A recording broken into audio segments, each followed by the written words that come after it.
El Apocalipsis de San Juan. Capítulo 6. Vi cuando el Cordero abrió uno de los sellos, y oí a uno de los 4 seres vivientes decir como con voz de trueno: «Ven y mira».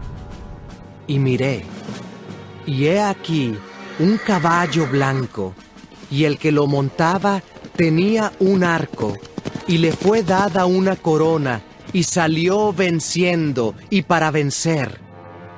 Cuando abrió el segundo sello, oí al segundo ser viviente que decía: «Ven y mira». Y salió otro caballo, bermejo, y al que lo montaba le fue dado poder de quitar de la tierra la paz, y que se matasen unos a otros, y se le dio una gran espada.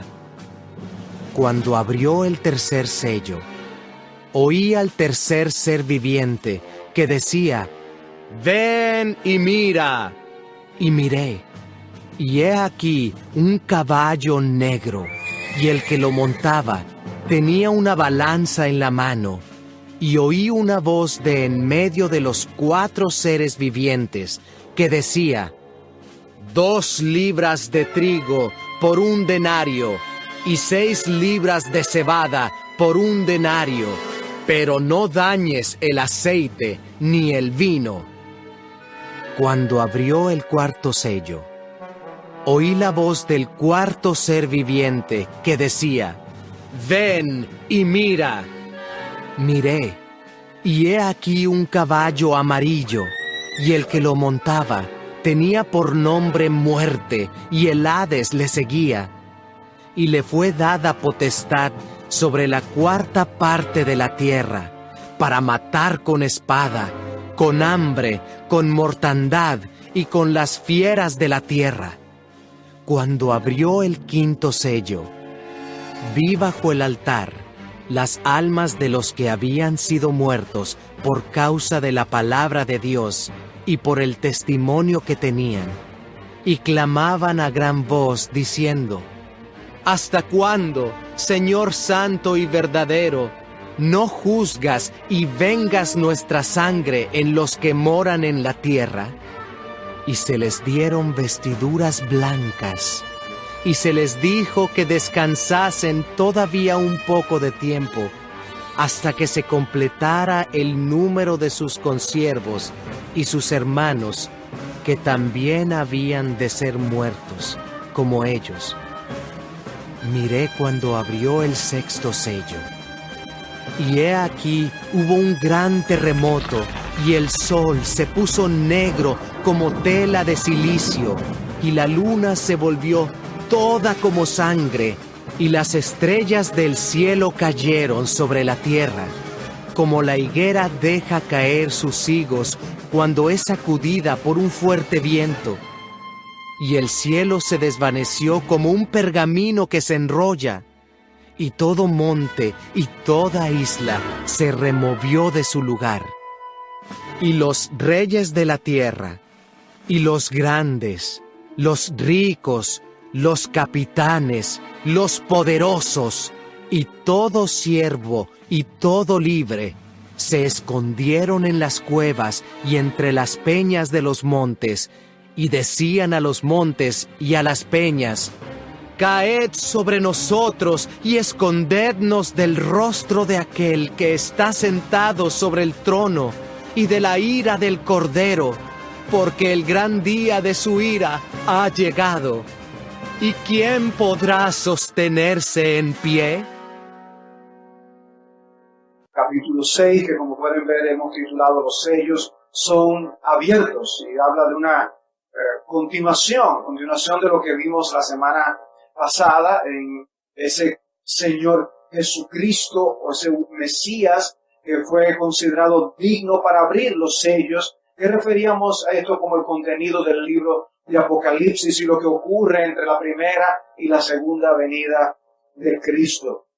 Y en esta historia o este contenido que tenemos en el capítulo 6, hay cosas que nos pueden resultar extrañas por lo del lenguaje apocalíptico, está contenido en el capítulo. Pero lo importante es que nosotros tengamos pendiente o en cuenta que si veíamos que en el capítulo 5 Cristo es el Señor de la historia y todo cuanto ocurre en la historia es determinado por el Dios que está en su trono, esto que habla de estos sellos que son abiertos, este contenido de estos sellos o lo que revela el libro al abrir estos sellos, no es otra cosa que una manifestación de esa soberanía del Señor sobre la historia, que incluye las aflicciones, las persecuciones y las tribulaciones que enfrenta el pueblo de Dios. El hombre se canta y se llora. Es una expresión que es común escucharla. Y la gente se queja pues de la vida y al mismo tiempo se aferra a ella con uñas y dientes. Sabe que tarde o temprano tendrá que dejarla, pero vive como si se fuera a quedar aquí para siempre. El hombre se canta y se llora. Y el creyente tiene una disyuntiva aún mayor, porque vive aquí, pero no es de aquí. Porque estamos en el mundo, pero no somos del mundo. Pero nos ocurren las mismas cosas que le pasan a las personas en el mundo. Nosotros nos enfermamos, experimentamos situaciones de tristeza y de aflicción, sea por asuntos relacionales, laborales, económicos, sobre cualquier índole. En el mundo tendréis aflicción, nos advertía nuestro Señor. Pero además de los problemas comunes a todos los hombres, los creyentes estamos expuestos a aflicciones y tribulaciones típicas de los seguidores de Jesucristo. Y la palabra de Dios nos habla de una manera muy clara y muy realista para que no nos hagamos la ilusión de que el cielo está aquí abajo. Para que nosotros no tengamos la expectativa de que el enemigo ya ha sido vencido en la cruz, como hemos cantado, y que nos dejará ir tranquilos al cielo sin ningún inconveniente. No, Él va a pelear contra el pueblo de Dios. Y parte de esa enseñanza es lo que tiene el libro de Apocalipsis. En Juan capítulo 15, en el versículo 19, el Señor Jesús dijo, si fuerais del mundo, el mundo amaría lo suyo. Pero como no sois del mundo, sino que yo os escogí de entre el mundo, por eso el mundo os odia. Y luego dice, si me persiguieron a mí, también os perseguirán a vosotros. Cristo quiere que tengamos en clara la idea de que seremos perseguidos, de que amar a Cristo tiene consecuencias. Predicar a Cristo y su evangelio tiene consecuencias. En Juan 17 él oró. Y una de las cosas que dijo es, yo les he dado tu palabra y el mundo los ha odiado porque no son del mundo. El no ser del mundo, el estar en el mundo pero no ser del mundo, tiene consecuencias. Nos hará chocar con las filosofías del mundo. En Mateo capítulo 10, dando instrucciones a sus discípulos, Él les dijo, y seréis odiados en el versículo 22, de todos por causa de mi nombre. Pero el que persevere hasta el fin, ese será salvo. Pablo, escribiendo a los romanos, hace una pregunta que enumera estas cosas por las que atravesamos. ¿Quién nos separará del amor de Cristo? Y entonces dice, tribulación, o angustia, o persecución, o hambre, o desnudez, o peligro, o espada. Es porque pasamos por todas estas cosas.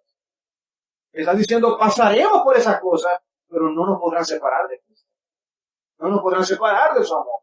Pero pasaremos por estas cosas. O Pablo en Filipenses cuando les dice que Dios nos ha dado el privilegio no solo de nosotros creer en Él, sino también de sufrir por Él. En 2 Timoteo 3:12, y en verdad todos los que quieren vivir piadosamente en Cristo Jesús serán perseguidos. Eso es una verdad de las Escrituras. Y dice más aún la Biblia, ténganse por dichosos por ser perseguidos por causa de su nombre.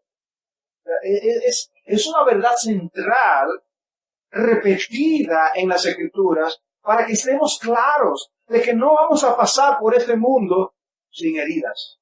Somos soldados de Jesús y seremos odiados por este mundo. Mientras más nos identifiquemos con Cristo, más sufriremos las consecuencias de esa identificación. Entonces, ¿qué hace Juan escribiendo el libro de Apocalipsis? Bueno, Él está proveyendo al pueblo de Dios de una herramienta de utilidad sin igual para ayudar al Hijo de Dios, al creyente, a precisamente pasar por este mundo debidamente, animado con las herramientas, armas y las defensas que Él necesita. Apocalipsis en ese sentido ha servido, sirve al día de hoy y servirá para que el pueblo de Dios se mantenga con un enfoque apropiado de la vida. Apocalipsis ayudó a los lectores originales del libro a interpretar correctamente los eventos que estaban viendo en el mundo. Porque imagínense, pónganse en el lugar de esos hermanos y con un imperio romano persiguiendo de esa forma. Eso les ayudaba a poder tener la vida cristiana en perspectiva y los eventos que ellos veían. Ellos podían también alimentar la esperanza cristiana, sabiendo de que al final la victoria es del Señor y que reinaríamos con Cristo. Apocalipsis nos ayuda a entender el porqué de nuestras aflicciones, el porqué de las persecuciones, por qué tanto antagonismo con las ideas del Evangelio. Nos ayuda el libro a entender el porqué de la supuesta tardanza de la segunda venida. Vimos en la lectura de segunda de Pedro y lo veremos en lo que leeremos de Apocalipsis 6. Y Apocalipsis nos ayuda a entender que habrá un final de todas nuestras aflicciones y aún de todas las injusticias. A mi entender, este capítulo nos plantea tres escenas. Una escena que nos hace mirar hacia abajo, es una escena que yo he llamado terrenal, que nos invita a echar un vistazo a lo que está sucediendo. Lo que está sucediendo desde la primera venida hasta la segunda venida del Señor. Luego una escena celestial.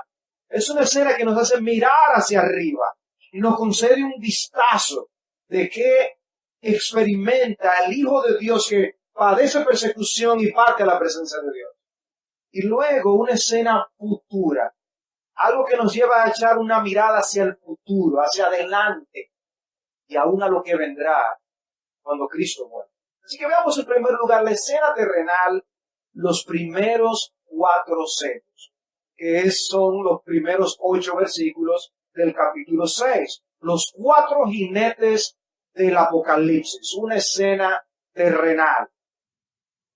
El texto presenta estos 8 versículos y lo presenta de una manera que nos deja ver que hay unión entre estos 4 caballos y estos 4 jinetes. No está desconectando un jinete del otro, son parte del mismo paquete. Por eso yo decía, aquí tenemos los 4 primeros sellos y los vemos como un todo. Y yo veo esa estrecha relación en algunos elementos que pudimos nosotros leer. Cada sello contiene la imagen de un caballo. O sea, cuando hablamos del quinto y del sexto no vemos esta misma imagen. En los primeros 4 sí. También ante la apertura de cada uno de los primeros 4 sellos, tenemos a cada uno de estos 4 seres vivientes haciendo un llamado. Ven. Eso une. Los 4 sellos tienen relación entre sí. Y el llamado está dirigido aparentemente a cada uno de los jinetes.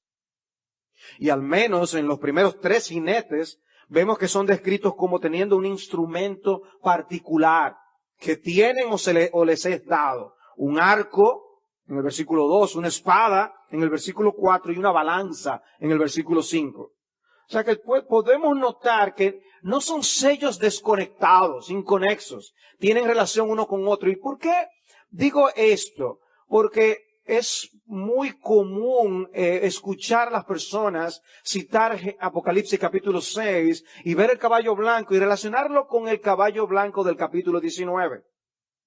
Y no necesariamente están conectados. Es precisamente para que evitemos esa confusión. Y de hecho, estos 4 jinetes son jinetes y caballos que traen al mundo, y en especial es palpado y sentido por el pueblo de Dios, mucha tribulación, aflicción, conflicto, persecución. Estos 4 primeros sellos están enfatizando eso que yo le estaba explicando al principio. que la Biblia es clara de que el pueblo de Dios sufrirá aflicción, de que seremos perseguidos, seremos odiados por causa del nombre de Cristo. Pero una de las cosas que también notamos es que aunque traen maldad y mucho dolor y aflicción al mundo, Dios sigue estando en su trono. Y vemos cómo a cada uno se le da una autoridad para hacer cosas que no varían en lo absoluto a lo que aprendemos de un libro como por ejemplo Job, en donde vemos a Satanás trayendo situaciones al mundo en las que Dios le da el permiso para actuar de esa forma. Dios es soberano, no es el autor del mal. Pero amados hermanos, nosotros no podemos dejar de ver las acciones de Dios aún y las órdenes de la soberanía de Dios trayendo aflicción en el mundo. ¿O quién puede pensar que no hubo dolor en el momento en que Dios trajo el diluvio a la tierra? Hubo mucho dolor. Pero fue el juicio de Dios también sobre la tierra. Y lo que vemos aquí también es estos caballos siendo instrumentos en las manos de Dios. Aún fueran conquistadores, emperadores, reyes, presidentes, gobernantes de cualquier tipo, pero estando en las manos de Dios, llevando a cabo los planes de Dios, como ocurre con Ciro, por ejemplo, que es presentado como un siervo de Dios.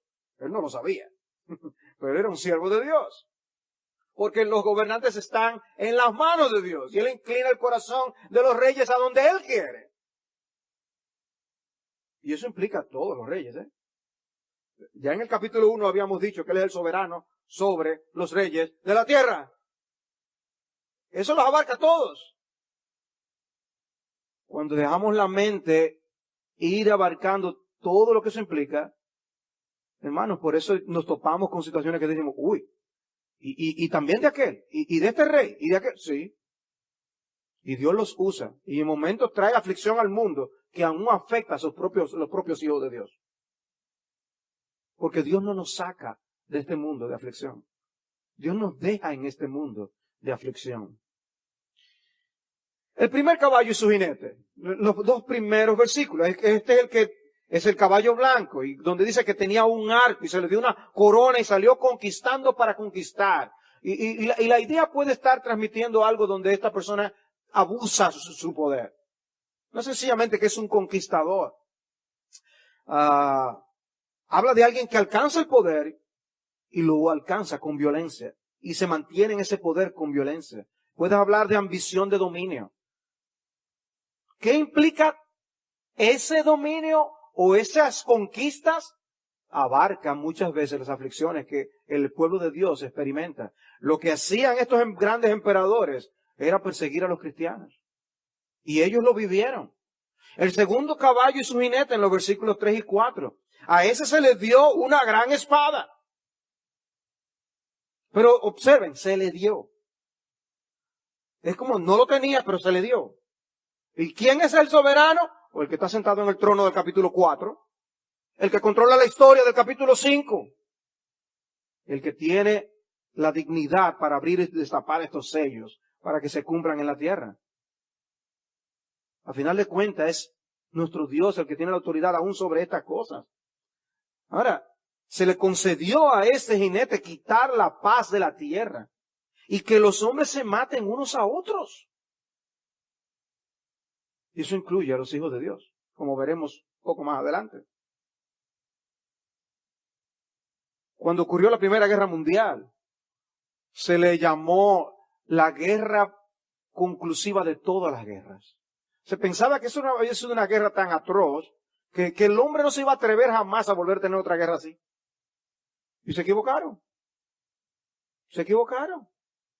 El hombre, sin el freno del Dios y de su espíritu, da rienda suelta a sus pasiones y a sus violencias. Y esto es lo que vemos representado aquí en este segundo jinete. Pero nada ocurre fuera de la soberanía de Dios. La gente no quiere que Dios se inmiscuya en sus vidas, pero se quejan cuando algo malo les sucede y se preguntan que dónde estaba Dios. Entonces, por eso el conflicto de algunas personas cuando ocurrió septiembre 11, ¿no? ¿Y dónde estaba Dios? No, Dios estaba ahí en su trono gobernando todas las cosas. El control de las cosas parece estar en manos de los violentos y de los opresores, de los que aplastan el cristianismo, aún con sus posturas o aún con persecución. Pero no es así. Y hermanos, pónganse en el lugar de los hermanos que leían Apocalipsis. Pónganse en el lugar del apóstol Juan. Pónganse en el lugar de los cristianos del siglo I. ¿Cuánta persecución, violenta persecución? ¿Han leído los anales que hablan de cómo sufrían los cristianos primitivos siendo arrojados en el Coliseo romano? Era algo terrible. Y lo que Juan les está diciendo es, eso no se acaba todavía, pero Dios está en control y ganaremos.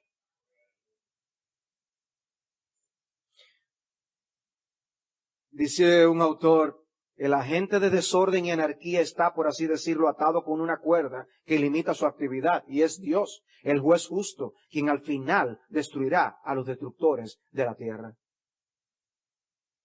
Dios actuará. Dios emitirá juicio, pero todavía no hemos llegado ahí.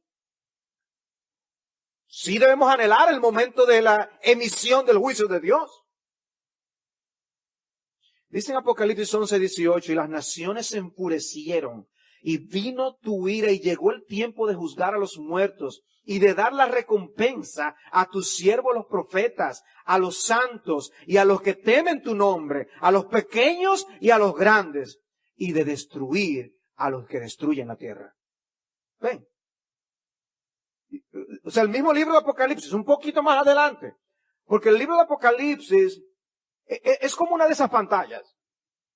Es como un tapiz en movimiento, como alguien lo describió. Porque un tapiz está fijo y es simplemente una imagen. Pero dice, no, el libro de Apocalipsis es un tapiz en movimiento. Y nos describe una cosa con unas palabras y vuelve al rato y nos lo describe lo mismo en otras palabras. Y nos va a describir este tiempo, esta vida entre la primera y la segunda venida de Cristo de varias maneras. Y nos va a describir que vendrá el Dios juez justo a juzgar la tierra de diversas maneras en todo el libro.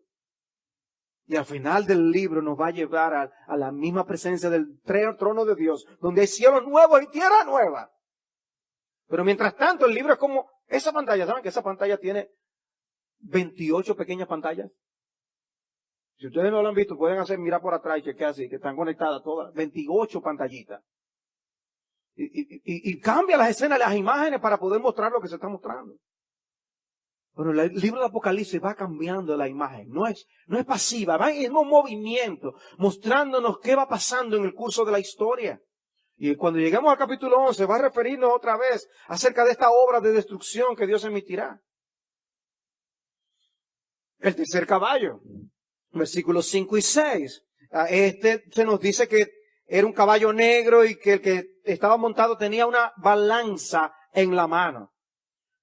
Dice, y oí como una voz en medio de los 4 seres vivientes que decía, 1 litro de trigo por 1 denario y 3 litros de cebada por 1 denario, y no dañes el aceite y el vino.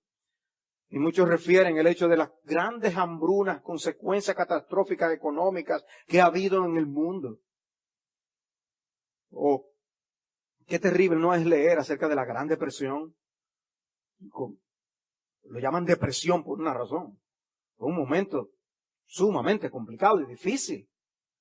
La economía se deprimió como hasta más no poder. La gente tuvo que cambiar sus hábitos de vida de la noche a la mañana. Y en el mundo ha habido situaciones así. ¿Y saben qué? Los hijos de Dios no han estado exentos a eso. Han tenido que pasar por esas mismas experiencias, en ese mismo mundo de aflicción. Pero eso no es para siempre. Está en el control de Dios. Están en el control de Dios que observen que aún dice, pero no dañes el aceite y el vino. Dios está en control. La situación se puede poner muy mala, pero Dios aprieta pero no ahorca, como dicen. O sea, Dios nos permitirá que el hombre sobreviva. Dios controla aún el impacto de esas cosas como afectan la economía en diversos lugares del mundo de maneras distintas. Pero lo que este jinete y este caballo están mostrando es que ciertamente en el mundo tendremos aflicción. E incluirá hasta la maldad de hombres que controlan la economía. Hasta eso lo incluye. Y luego presenta el cuarto caballo y su jinete. Y de este dice que era un caballo amarillento. Y creo que para todos la idea es de un caballo pálido. Como si, de un caballo que está enfermo. ¿Tú has visto a esa gente que se ponen enfermos y están como amarillos? Está como amarillo. Está así como pálido. Bueno, este caballo la imagen lo que quiere impactar es el hecho de enfermedad. Alguien que no está bien. Y de hecho eso es lo que dice. Se le dio autoridad para matar con espada, con hambre, con pestilencia y con las fieras de la tierra. O sea, esto abarca la muerte de diversas maneras. Y sufrimiento y aflicción de diversas maneras. Pero si se les dio autoridad. No es que tenían esa autoridad, se les dio autoridad. ¿Quién es que está en control? Dios está en control.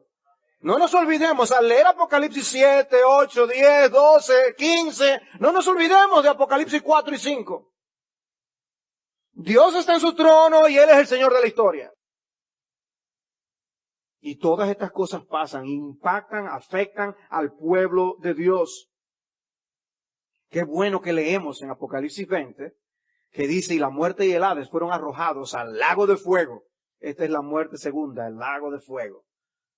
En otras palabras, ese Señor que está en autoridad, eliminará ese enemigo eternamente y para siempre. Además del capítulo 1, versículo 18, el Señor se presenta como el que tiene las llaves de la muerte y del Hades. El Señor está en control. Y en 21:4 dice, ya no habrá muerte. ¿Eso es así ahora? No. Ahora hay que pasar por ese trago amargo. Ahora hay que enfrentar a ese enemigo cara a cara. Tristemente esa es la realidad. De manera interesante, en el libro de Ezequiel, en el capítulo 14, Dios, el Señor, dice, ¿cuánto más cuando yo envié mis 4 terribles juicios contra Jerusalén, espada, hambre, fieras y plaga, para cortar de ella hombres y animales? Similar, ¿no? Es un lenguaje que el judío conocedor del lenguaje profético del Antiguo Testamento lo iba a relacionar. De cómo Dios interviene en el mundo, el reino de los hombres. Y Él está llevando las cosas a un punto. Entonces, estos primeros 4 sellos nos recuerdan, hermanos, que nosotros no estamos aquí en este mundo para ser felices en este mundo. Que la meta no es nosotros quedarnos aquí para siempre. La meta no es hacer enramadas como propuso Pedro en el día de la transfiguración. No es aquí. Aquí hay aflicción. Y hermanos, no nos ha tocado todavía, pero la persecución está en aumento para el pueblo de Dios. Nunca ha habido tanta persecución y tanto martirio como en estos últimos 100 años. Nunca. Y todo se está moviendo en una dirección para hacer la vida a los cristianos cada vez más difícil. Eso es así en los países típicamente cristianos. Cristianos porque la cosmovisión cristiana. Imagínense lo que es en países que se oponen al cristianismo. En otras palabras, como dice Pedro, no os sorprendáis del fuego de prueba que os ha sobrevenido, como si alguna cosa extraña os aconteciese. Apocalipsis nos está enseñando esas aflicciones, sufrimientos, tribulaciones y persecución. Es parte de nuestra vida cristiana. Pero yo quiero ahora que quitemos los ojos de la tierra y los elevemos al cielo. Y que veamos el 5º sello. La sangre de los mártires. Una escena celestial. El 5º sello, la sangre de los mártires, una escena celestial. Versículos 9 al 11. Cuando el Cordero abrió el 5º sello, vi debajo del altar las almas de los que habían sido muertos a causa de la palabra de Dios y del testimonio que habían mantenido. Y clamaban a gran voz diciendo, ¿Hasta cuándo, oh Señor santo y verdadero, esperarás para juzgar y vengar nuestra sangre de los que moran en la tierra? Y se les dio a cada uno una vestidura blanca, y se les dijo que descansaran un poco más de tiempo, hasta que se completara también el número de sus consiervos y de sus hermanos que habrían de ser muertos como ellos lo habían sido. Este es el quinto sello. El contenido de ese libro tiene este sello también. Y habla entonces de esta pregunta que tienen los santos en la presencia del Señor. ¿Hasta cuándo, oh Señor, esperarás para juzgar y vengar nuestra sangre? Observen, de los que moran en la tierra. ¿Recuerdan que hablábamos la semana pasada cómo esa frase, los que moran en la tierra, habla del mundo y el mundo en oposición a Dios? Es una frase típica del libro de Apocalipsis, los que moran en la tierra. Como que morar en la tierra es pertenecer a la tierra. Nosotros vivimos aquí, pero no somos de aquí. Pero hay otros que sí son de aquí. Y esos hacen guerra contra el Altísimo. Pero esta sección nos plantea el tema del martirio de una manera particular. Incluye la persecución en general. Pero toma el aspecto del martirio como resaltando ese punto que ya nos señaló que es lo que está ocurriendo en la tierra con los primeros 4 sellos. Resalta el punto de la persecución. Desde la muerte de Abel, la sangre de muchos mártires ha sido derramada en la tierra. Y no dejemos de notar algo. Dios no impidió que Caín matara a Abel. Dios no lo impidió. Como Dios no ha impedido que los enemigos de Dios hayan matado a profetas, a apóstoles, a discípulos de Cristo, a reformadores y misioneros, en todas las épocas. Y por eso tenemos un texto como Hebreos 11:35.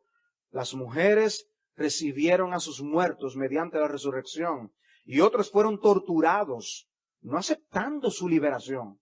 Se las ofrecían, mira, si tú haces esto te libramos. Dicen, no aceptando su liberación, a fin de obtener una mejor resurrección. Otros experimentaron vituperios y azotes y hasta cadenas y prisiones. Fueron apedreados, aserrados, tentados, muertos a espada, anduvieron de aquí para allá, cubiertos con pieles de ovejas y de cabras, destituidos, afligidos, maltratados, de los cuales el mundo no era digno. Hermanos tuyos y míos, hijos del Dios tuyo y mío, que experimentaron estas cosas. En esta semana que pasó se anunció la muerte a flechazos de un joven misionero en su intento por alcanzar a una tribu en una isla. Una tribu que se ha mantenido completamente desconectada del mundo exterior. Él sabía el peligro al que se estaba exponiendo, pero lo hizo de todos modos, simplemente porque quería llevarles el Evangelio. Y él llevaba varios años intentando el acercamiento. Y en una primera visita se salvó porque la flecha atravesó su Biblia. Y eso no le detuvo de querer volver, ir a ese lugar para llevar el Evangelio a esos indígenas. Y vi debajo del altar las almas de los que habían sido muertos a causa de la palabra de Dios y del testimonio que había mantenido. ¿Qué altar? ¿Qué altar? Algunos lo ven como un símbolo del hecho de que se ofrecieron a sí mismos como una ofrenda a Dios. Una respuesta de gratitud y devoción a Dios por lo que Dios hizo por ellos. Pablo usó un lenguaje similar para hablar de sí mismo. En 2 Timoteo 4:6 dice, yo ya estoy para ser derramado como una ofrenda de libación y el tiempo de mi partida ha llegado. Y ustedes saben cómo murió Pablo, ¿verdad? Le cortaron la cabeza. Dice, ¿eso es una ofrenda de libación? Y Él mismo nos pide a todos que nos ofrezcamos a Dios de una manera similar. Por consiguiente, hermanos, os ruego por las misericordias de Dios que presentéis vuestros cuerpos como sacrificio vivo y santo, aceptable a Dios, que es vuestro culto racional. Lo más lógico es que nosotros sirvamos a un Dios tan glorioso y tan generoso, tan misericordioso, con esas misericordias que nos explica Pablo en Romanos, de una forma en que haya a un sacrificio de nuestro ser, donde no amemos aún nuestras propias vidas. Pero hermano, qué contraste esto con la desidia y con la dejadez que muchas veces experimentamos en nuestras vidas cristianas. No tenemos ánimo para servir al Señor. No queremos arriesgarnos. No queremos sacrificarnos. Cuando Dios nos dio su todo. Y la persecución y el martirio son precisamente dos grandes temas del libro de Apocalipsis. En el capítulo 12, en el versículo 11, dice, ellos lo vencieron por medio de la sangre del Cordero y por la palabra del testimonio de ellos, y no amaron sus vidas, llegando hasta sufrir la muerte. Y luego en el versículo 17 dice, entonces el dragón se enfureció contra la mujer y salió para hacer guerra contra el resto de la descendencia de ella, los que guardan los mandamientos de Dios y tienen el testimonio de Jesús. Esa animosidad en contra de los creyentes es la guerra declarada por Cristo a Satanás desde siempre, desde aquella protoevangelio de Génesis 3:15. Esa guerra declarada por Dios. El enemigo de nuestras almas va a perseguir a los seguidores del Señor. Y luego en el capítulo 20 de Apocalipsis, en el versículo 4, dice, también vi tronos. ¿Y quiénes se sentaron en esos tronos? Dice, se sentaron sobre ellos y se les concedió autoridad para juzgar. Y vi las almas de los que habían sido decapitados por causa del testimonio de Jesús y de la palabra de Dios, y a los que no habían adorado a la bestia ni a su imagen, ni habían recibido la marca sobre su frente ni sobre su mano, y volvieron a la vida y reinaron con Cristo 1000 años. Pero dice nuestro texto en el capítulo 6 que esos en la presencia de Dios, dice, clamaban a gran voz diciendo, ¿hasta cuándo, Señor santo y verdadero, esperarás? Ya está bueno. ¿Hasta cuándo? Para juzgar y vengar nuestra sangre de los que moran en la tierra. De manera, hermanos, que ustedes pueden una vez más observar cómo son identificados los que hacen la persecución, los que moran en la tierra. ¿Ven cómo Dios nos ve? Dios nos ve como los que no somos de aquí. Y los que están apegados a esta vida son los enemigos de Dios, los que se aferran a la filosofía de vida de este mundo. Primero de Juan 4 dice, ellos son del mundo. Versículo 5. Y en el versículo 6 dice, nosotros somos de Dios. Ellos son del mundo, nosotros somos de Dios. De manera que nosotros vemos a los santos en la presencia de Dios expresando algo que ellos no entienden. Señor, ¿cómo es posible que todavía estemos esperando? ¿Cómo es posible? Ellos no pueden descifrar la agenda y el calendario de Dios. Pero Dios sabe lo que está haciendo. Y el Señor hace dos cosas con ellos. Les da a cada uno vestiduras blancas. Dice que les ordena que descansen un poco más de tiempo hasta que se complete el número de sus consiervos y hermanos que serían muertos como ellos. Dicen, miren, descansen. Tranquilos. Todavía no ha llegado el momento. Y la escena aquí representada no fue registrada para que los que ya están en el cielo finalmente descansen en realidad. Porque los que están leyendo el libro de Apocalipsis estaban aquí, como nosotros estamos aquí. No, Apocalipsis se escribió para los vivos. Los hijos de Dios que todavía están aquí, para que sean consolados y animados a seguir adelante a pesar de la oposición que enfrentan. El llamado a descansar hasta que se complete el número de sus consiervos y hermanos que serían muertos como ellos es un mensaje para los que están aquí, para que ellos sepan que Dios está haciendo su obra, que no fue que se le pasó la hora, que todavía Dios está reuniendo a los suyos de todas las épocas. Y aunque nosotros podemos expresar de corazón ese deseo de que ya justicia, ya, hay algunos que tienen que conocer la gracia de Dios todavía.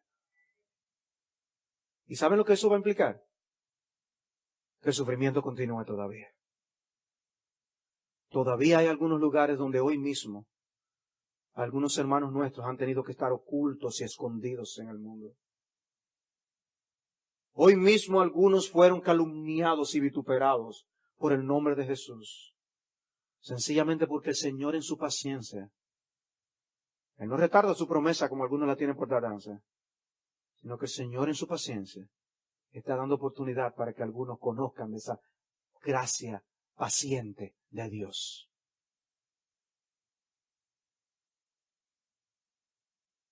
¿No confirma eso el control soberano de Dios? El cual incluye hasta el martirio de sus propios hijos, como incluyó la muerte de su propio Hijo Jesús. Podemos ser tentados a pensar que nuestras vidas están en las manos de quienes nos persiguen, pero la realidad es otra muy diferente a la que nuestros ojos pueden apreciar. La muerte de un mártir parece a simple vista una derrota, algo que retrasará la obra del Señor en la tierra. Mataron al misionero. Pero vez tras vez podemos ver muestras de lo contrario. Los apóstoles fueron amenazados por las autoridades y el evangelio siguió corriendo. Mataron a Jacobo y encarcelaron a Pedro y el reino de Dios prosperó aún más todavía. Y fue por eso que Tertuliano llegó a decir: cuanto más somos abatidos por ti, más crecemos en número. La sangre de los cristianos es semilla. Y Dios siembra esa semilla y da fruto. Ahí está la historia de los mártires de Ecuador, ¿no es así? Como aún de lo que ocurrió con esos hombres jóvenes, Dios trajo salvación a tantos en esa tribu. El Señor no retarda su promesa. Él lo que está es salvando. Hermanos, si Cristo hubiera venido hace 50 años, nosotros no nos hubiéramos salvado. Jesús todavía está reuniendo en su redil a los suyos, y para ello es necesario que todavía soportemos un poco más la oposición que el mundo hace al pueblo de Dios. En Hebreos 10:32 dice: recuerden los días pasados, cuando después de haber sido iluminados soportasteis una gran lucha de padecimientos, por una parte siendo hechos un espectáculo público, en oprobios aflicciones, y por otra siendo compañeros de los que eran tratados así, porque tuvisteis compasión de los prisioneros y aceptasteis con gozo el despojo de vuestros bienes, sabiendo que tenéis para vosotros mismos una mejor y más duradera posesión. Por tanto, no desechéis vuestra confianza, la cual tiene gran recompensa. Y oigan esto ahora: porque tenéis necesidad de paciencia, para que cuando hayáis hecho la voluntad de Dios, obtengáis la promesa. Porque dentro de muy poco tiempo, el que ha de venir vendrá y no tardará. Sí, han pasado 2000 años. Pero no es que va a dejar de venir. Él viene. Si observan algo, estos mártires no son presentados como gente que estuvo viva, sino como gente que está viva. Porque pueden estar muertos para el mundo, pero están vivos para Dios. Como decía Cristo: no tengan miedo a los que matan el cuerpo, pero el alma no puede matar. Teman a aquel que puede matar el alma y el cuerpo y echarlos al infierno. Hermanos, el Señor nos ayude para no transigir, hermanos. El Señor nos ayude para permanecer firmes y no avergonzarnos de nuestro Señor. Pablo tuvo que confrontar a algunos porque cedían a la presión de los judaizantes. Y en Gálatas capítulo 6, versículo 2, él dice, los que desean agradar en la carne, tratan de obligaros a que os circuncidéis, simplemente para no ser perseguidos a causa de la cruz de Cristo. Algunos sencillamente para evitarse la persecución y los problemas, enseñaban a circuncidarse, obligaban a otros a circuncidarse. Hermanos, esa tentación, ¿ustedes creen que no va a venir a nosotros? La tentación a nosotros a negar a Cristo, a avergonzarnos de Cristo, o por temor a las consecuencias de nuestras acciones y convicciones, a que nosotros cortemos las esquinas para hacerlas más apetecibles a la gente. Hermanos, cuando lo que está en juego es el Evangelio, no debemos transigir. Permítame compartirles una historia. En su libro La Reforma en Inglaterra, Daubigné narra la siguiente historia que ocurrió en el 1517, justamente el mismo año que Lutero clavó sus 95 tesis. O sea que ya aún sin que Lutero hubiera diseminado ese resucitar de la doctrina de la Reforma, ya creyentes en Inglaterra se aferraban a la verdad del Evangelio que nosotros amamos. Hizo un sacerdote cuya conducta anunciaba a un hombre henchido de orgullo. Iba a bordo de la barca que iba de Londres a Gravesend y coincidió con un cristiano inteligente y piadoso de Ashford, cuyo nombre era John Brown. Los pasajeros disfrutaban mirando la orilla a ambos lados, cuando el sacerdote, volviéndose a Brown, le dijo de manera insolente, «Estás demasiado cerca de mí, estás sentado sobre mis ropas, echa para allá, ¿no sabes quién soy yo?» «No, señor», le respondió Brown. «Bueno, pues debe saber que yo soy sacerdote». «Oh, ciertamente, señor, ¿es usted párroco, vicario o capellán de una dama?» «No, soy sacerdote de almas», le respondió con orgullo. «Digo misas para salvar las almas». «Ah, eso es lo que usted hace», le dijo Brown irónicamente. «Qué bien. ¿Me puede usted decir dónde encuentra el alma al comenzar la misa?» «No, no puedo». «¿Y me puede usted decir dónde la deja al terminar?» «No lo sé». «¿Qué? No sabe dónde encuentra el alma ni dónde la deja y aún así dice que la salva». «Apártate», le respondió el sacerdote airado. «Eres un hereje y me las pagarás». Tan pronto llegaron a tierra, el sacerdote pues se fue a caballo con 2 de sus amigos al arzobispado de Canterbury y denunció a John Brown. Mientras tanto, John Brown se fue a su casa. Su esposa había dado a luz recientemente. 3 días después, mientras se preparaban para celebrar la ocasión del nacimiento de ese bebé con una cena con amigos, la puerta se abrió abruptamente, tomaron a Brown por la fuerza, lo colocaron en un caballo y se lo llevaron con los pies atados por debajo de la barriga del caballo. Lo encerraron en un calabozo por 40 días, al final de los cuales el arzobispo de Canterbury y el obispo de Rochester hicieron llevarle al insolente que osó cuestionar el que una misa podía salvar almas. Le pidieron que se retractara. Y Brown les dijo, Cristo fue ofrecido una sola vez para quitar los pecados de muchos. Es por ese sacrificio que somos salvos y no por las repeticiones de los sacerdotes. El arzobispo solamente hizo una señal y le quitaron los zapatos y las medias y trajeron un sartén con carbones encendidos sobre los cuales pusieron los pies de Brown. Estaba prohibido por ley que torturaran a un ciudadano inglés. Pero en tales casos ellos se colocaban por encima de la ley. «Confiesa la eficacia de la misa», le dijeron. Y él dijo, «Si niego a mi Señor en la tierra, Él me negará delante de su Padre en los cielos». La piel de su carne se quemó hasta los huesos, pero la fe de Brown permaneció inconmovible. Los sacerdotes entonces determinaron entregarlo al poder secular para que lo quemaran vivo.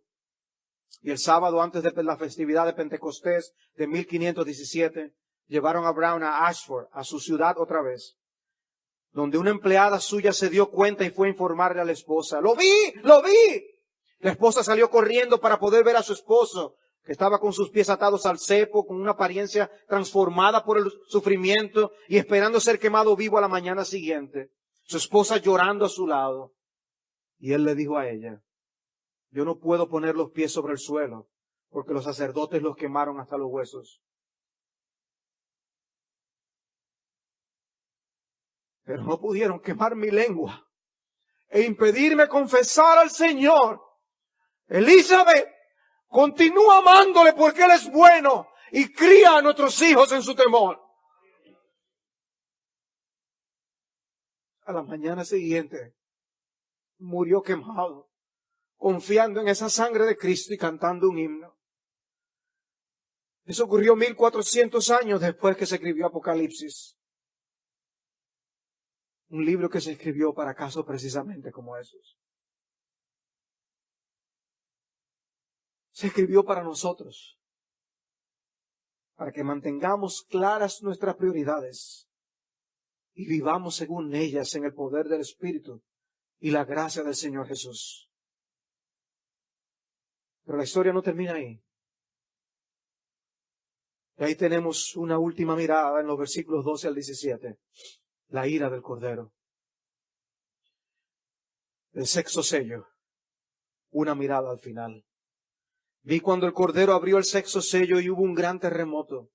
Y el sol se puso negro como cilicio hecho de cerda. Y la luna toda se volvió como sangre. Y las estrellas del cielo cayeron a la tierra, como la higuera deja caer sus higos verdes, al ser sacudida por un fuerte viento. Y el cielo desapareció como un pergamino que se enrolla. Y todo monte e isla fueron removidos de su lugar. Y los reyes de la tierra y los grandes, los comandantes, los ricos, los poderosos, y todo siervo y todo libre, se escondieron en las cuevas y entre las peñas de los montes y decían a los montes y a las peñas, caed sobre nosotros y escondednos de la presencia del que está sentado en el trono y de la ira del Cordero, porque ha llegado el gran día de la ira de ellos, y ¿quién podrá sostenerse? Ese tiempo no ha llegado aún. Eso es una gran misericordia. Pero Dios en su omnisciencia pone palabras en ese grupo de personas que representa a todo el mundo sin Cristo. Personas de todo tipo, de todo trasfondo. Simplemente personas que no creyeron en el Cordero, que no se ampararon en la sangre del Cordero. Y colocan esa pregunta, ¿quién podrá sostenerse? ¿Quién podrá sostenerse? Escondednos, ¿quién podrá sostenerse? Nadie podrá. Cuando la justicia de Dios sea manifestada en el gran trono blanco, el día final del juicio sobre toda la humanidad. Algo que ha sido anticipado en mini juicios sobre la tierra. Diluvio, Sodoma y Gomorra, castigos aquí y allá, situaciones que han venido sobre los hombres, pestilencias, pestes. La destrucción de Jerusalén, advertida por el mismo Cristo. Mini juicios sobre la tierra que advierten de lo venidero. Que es lo que luego vemos en el libro de Judas y segunda de Pedro decir, que estas cosas que sucedieron en aquel momento, así será cuando Cristo vuelva, cuando la venida del Hijo del Hombre. Y presenta ese cataclismo, un escenario cataclísmico, para mostrar que llegó el fin. Ya el sol no dará más su resplandor. Las estrellas caerán, se acabó todo. Todo lo que el hombre ama, todo lo por lo que el hombre se desvive. Y está escrito de manera interesante en Lucas capítulo 21, hablando de la angustia de las naciones del Señor Jesucristo. Y dice, desfalleciendo los hombres por el temor y la expectación de las cosas que vendrán sobre el mundo. Eso es escrito en Lucas capítulo 21, versículos 25 al 28. El juicio de Dios sobre sus enemigos se describe en el libro de Apocalipsis de una manera tremenda. En el capítulo 11, te damos gracias, oh Señor, Dios Todopoderoso, es el que eres y el que eras, porque has tomado tu gran poder y has comenzado a reinar. Dice, y las naciones se enfurecieron y vino tu ira y llegó el tiempo de juzgar a los muertos y de dar la recompensa a tus siervos, los profetas, a los santos y a los que temen tu nombre. Hermanos, el juicio de Dios será universal. Nadie estará excluido, el juicio de Dios será ineludible. La pregunta terrible con que concluye el capítulo debe quedarse resonando. ¿Quién podrá sostenerse? Será imposible escapar y el juicio de Dios será irrevocable. Lo más terrible de todo es que no habrá marcha atrás. Una vez el día de la gracia haya llegado a su fin, no habrá más oportunidad para salvación. Y con todo, algunos toman la vida como si fuera un relajo.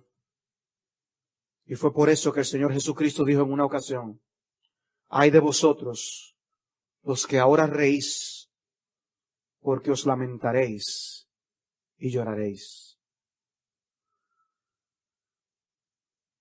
¿Tú estás preparado para ese día? ¿Tú estás listo para comparecer ante el tribunal de Dios?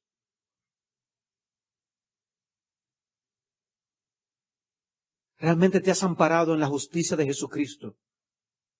Y puedes partir hoy ya a la presencia de Dios y estar preparado para ese día. Leí de alguien que escribió una pregunta muy interesante. Si tú fueras arrestado por ser cristiano, ¿habría suficiente evidencia para condenarte?